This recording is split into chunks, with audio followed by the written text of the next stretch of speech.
Hello, welcome to Go Time. My name is Dylan. In this episode, I'm going to be showing you the process I went through to make this here hardtail chopper frame. Usually I'm a car guy, I like old Toyotas and have documented my love for them for the last 10 years. I'm also a musician, but in this episode I'm going to be showing you my first attempt at making a hardtail chopper frame.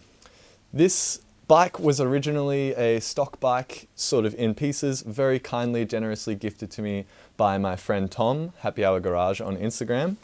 I had been chewing his ear off about Indonesian style choppers. I've spent like the last 8 years obsessed with choppers. I love Harleys, particularly shovel heads, pan heads. I like big twin Evos and stuff like that, but unfortunately that wasn't in the budget, and started thinking about building a little skinny Japanese Indonesian style chopper, and was thankfully gifted a GR650, which is a Suzuki 650 parallel twin overhead cam bike, and proceeded to fabricate this rear end for it.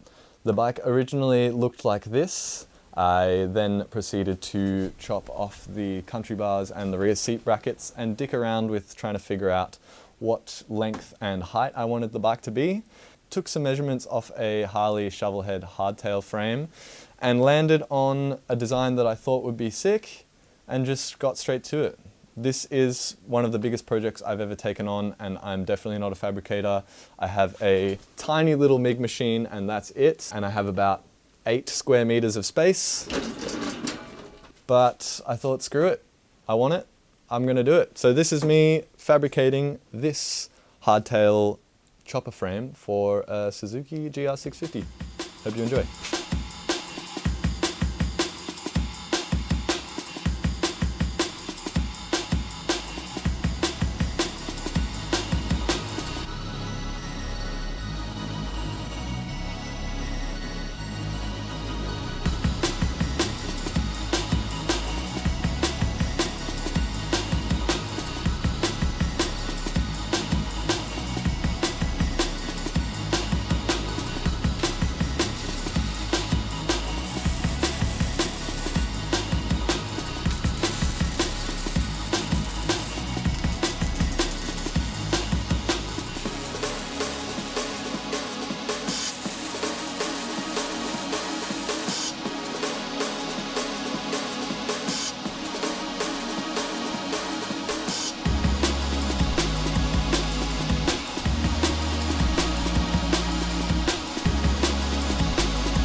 As I reached this point where the rear of the frame was starting to get tacked together and I had the axle plates and the bottom legs tacked in place as well as the backbone extension on the top there, I was trying to figure out whether this ride height and the stretch that I was adding to the frame was going to be excessively low or excessively long, which I decided it wasn't, and went to mark up where the top legs were going to go. I got these bars bent up by a local steel supply, both at 31 degrees, which is what I measured the dog leg in the shovel head frame to sit at, and I was really happy with how they were placed on the bottom there and decided that it was probably about close enough. These axle plates I designed myself on the computer and had them water jet cut by a local shop. I was not 100% happy with them, but in situ they look pretty good. I would like to do a revision of them and put them out on market if anybody's interested in picking them up. There are not really any good options for these in Australia without importing them, so I could put some out on the website if there was enough interest for it.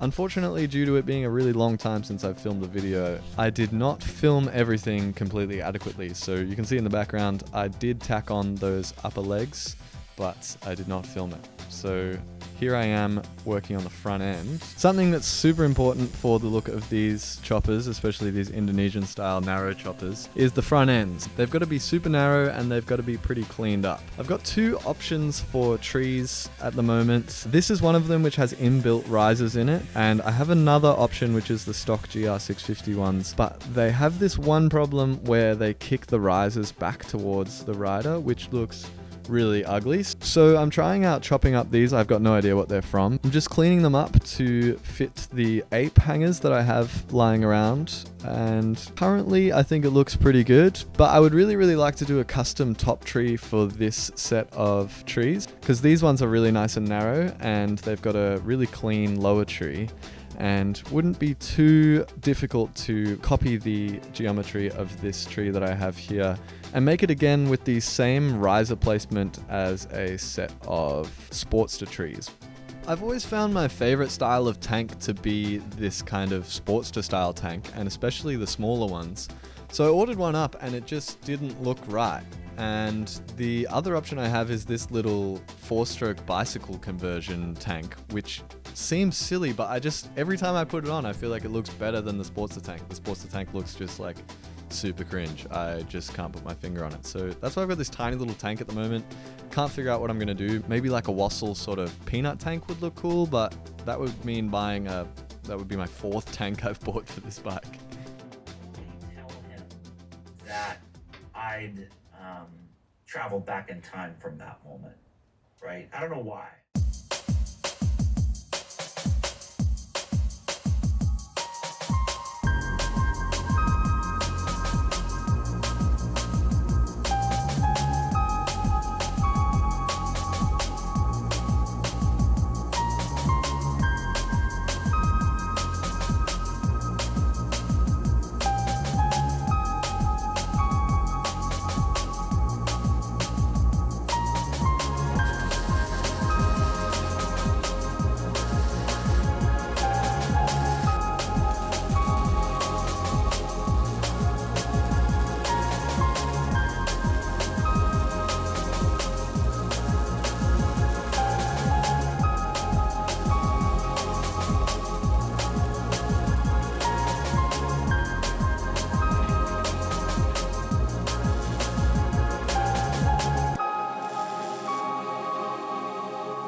that is all I have for this episode of Go Time. Thank you so much for watching.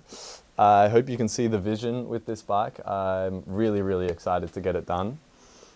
It's really inspired me, and I'm finding it really fun and exciting to sort of level up my fabrication skills. I definitely made some mistakes on this, so I really want to do it again on another bike eventually. But there's lots left to come on this, lots of little bits of machining and custom work. I think next up it'll be pegs, foot controls, seat, sissy bar, stuff like that.